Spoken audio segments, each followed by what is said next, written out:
Tua Tagovailoa is walking that thin line again. The kind where every step feels watched, every move is judged, and no one ever really stops to breathe. The Dolphins keep saying everything's fine. He's fine. Hip, thumb, whatever, routine stuff. Just a quarterback going through the grind. But there's something about the way his name keeps showing up on injury reports that makes people hold their breath for a second longer than they should. It's not panic, not yet. Just that quiet tension hanging in the air whenever Miami talks about their quarterback's body. The same body that's been through too much already. They keep saying it's precautionary. That word again, over and over, like a shield. Precautionary. Frank Smith says he's not worried. We're not anticipating any setback. The kind of line that's supposed to calm everyone down, though it never really does. Because anyone who's watched Tua long enough knows what working through stuff usually means. It's the same song they've played too many times before. Limited in practice, hopeful for Sunday, no setbacks expected. But the Dolphins' optimism often sounds like a soft whisper trying to drown out a storm. The hip, the thumb, the memories of the concussions that seem to stop time on the field. There's always a new bruise, a new joint, a new part of him that gets tested. Yet there he is, week after week, trying to prove that his body won't betray him again, trying to silence that voice that keeps asking how much longer it can hold up. Because it's not just about pain, it's about what that pain represents. Every hit feels like a test of faith now. Miami sits at 1-4, and nobody saw this kind of start coming. Not after all the noise. All the talk about this being the season, everything clicks.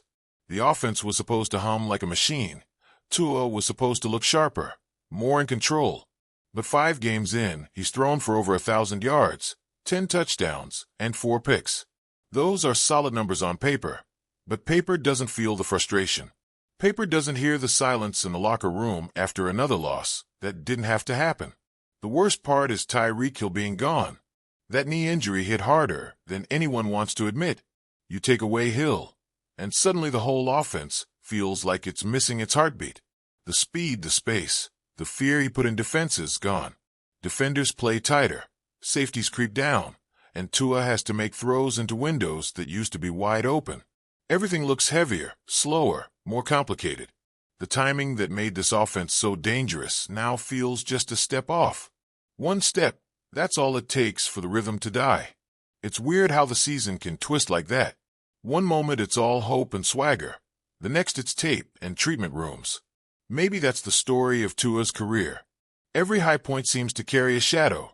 Every burst of brilliance has a cost. His arm still looks good. His reads are quick, but you can see the hesitation sometimes. It's not in the throws. It's in the eyes right before them. The small pause. The tiny flicker that says he's thinking about what comes after the hit. Frank Smith's confidence sounds steady, but coaches have said the same thing before. Not concerned. Just part of the process. Words that echo in the same sterile way, no matter how often they're said. Tua's toughness isn't in question anymore. He's proven that enough times. The question is whether toughness is enough when the body keeps fighting back.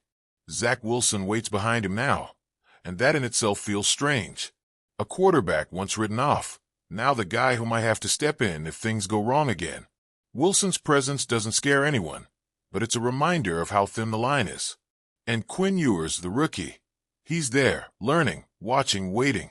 The Dolphins' depth chart looks steady until the reality hits that one bad twist, one awkward fall, and everything changes again. Miami's offense, without Hill, leans heavier on Jalen Waddle, but even he looks like he's carrying too much. Defenses press him harder now, double when they can, daring the Dolphins to find another answer. Raheem Mostert runs like he's trying to drag the team forward by himself. The line has its moments, but the consistency isn't there.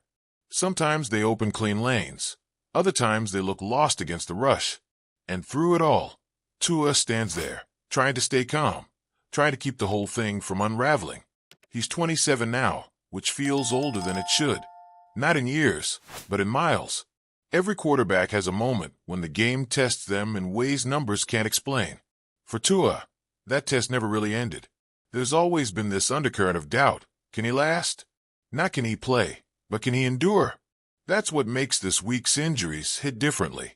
A thumb and a hip might not sound major, but for him, they're reminders of everything that came before. Some fans shrug it off. Others can't help but worry, because they've seen this pattern too many times.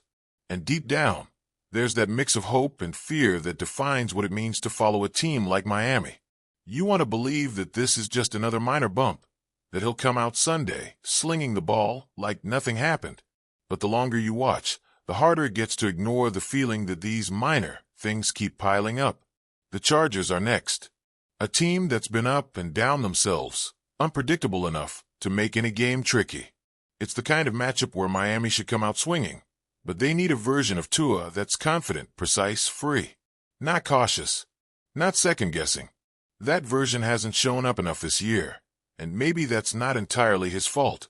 The rhythm between him and his receivers has looked off. The offense still flashes, still teases, but it hasn't sustained that spark that made them electric last season. When Smith says they're working through the process, maybe he's talking about more than just injuries. Maybe he's talking about rediscovering the identity that made them dangerous. Because right now, the Dolphins don't look like a team that believes in itself the way it used to. The confidence looks forced, the smile's tighter. There's effort, there's fight, but something feels muted. Sometimes you can sense when a team's energy shifts. It's not about stats or schemes.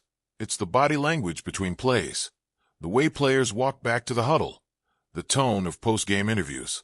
Miami feels stuck between frustration and faith. They know what they're capable of. They've seen it. But knowing and doing are miles apart when doubt creeps in. And doubt, once it gets in, spreads fast. The thing about Tua is, he's easy to root for. That's part of why every hit feels personal. You can see how much he wants it, how much he's willing to push through. But that willingness, that constant fight to prove himself, sometimes becomes the danger itself. He's not the kind to pull himself out, even when he should. He's built to keep going. And that's both the reason he's still here and the reason everyone worries every time he's slow to get up. The Dolphins' medical staff has learned the hard way about caution. Every decision now feels heavier. They've seen what happens when things are rushed. But football doesn't wait. Sunday keeps coming, ready or not. And that's the cruel rhythm of the game. Nobody stops for you. So when they say they expect him to play, it's not just a statement, it's a gamble. A calculated risk, dressed up as confidence. You can almost feel how badly this team needs a win that feels real again. Not just a grinded-out kind of win, but one that reminds everyone who they are. The speed, the flow, the creativity. That's what made them special. That's what made defenses panic. Without it, they're just another team trying to survive. And survival isn't what Miami built this roster for. There's a quiet defiance about Tua that people sometimes miss. He doesn't talk much, doesn't do the dramatic stuff, but you can tell he carries every bit of the noise around him. Every doubt, every headline, every injury note. It sits on his shoulders. And still he shows up. Tape on the thumb, stiffness in the hip, whatever it takes. There's something both inspiring and painful about watching someone push through like that. You admire it, but part of you just wants to tell him to stop, to breathe, to protect what's left. This week's storyline isn't new, but it still matters. Because every time Tua's health comes up, it's not just about him. It's about the entire direction of this franchise. The Dolphins' ceiling rises and falls with him. When he's right, this team looks unstoppable. When he's off or hurt, everything feels fragile. That's the reality they live in, no matter how much they try to downplay it. Maybe Sunday goes fine. Maybe he plays, throws for 300 yards, and Miami looks like itself again. That's the hope, the picture everyone wants to believe in. But there's always that other possibility, the one nobody says out loud, the one where he takes another hit, lands the wrong way, and the season twists all over again. That's the tension that never leaves. The game doesn't care about stories. It just keeps moving. The Dolphins will line up, same as always, pretending everything's normal. Coaches will say it's business as usual. Reporters will ask the same questions. And somewhere in the middle of all that noise, Tua will take the field with the same quiet determination, the same need to prove that he's still the guy. Maybe that's what makes this whole thing so hard to watch. Because no matter how strong he looks, you can't unsee what's already happened. And yet, here he is again, standing in the middle of another uncertain week, carrying the hopes of a team that keeps saying they're not worried. Maybe they're right. Maybe this really is nothing. But deep down, everyone watching knows how fragile nothing can be when it comes to Tua Tagovailoa.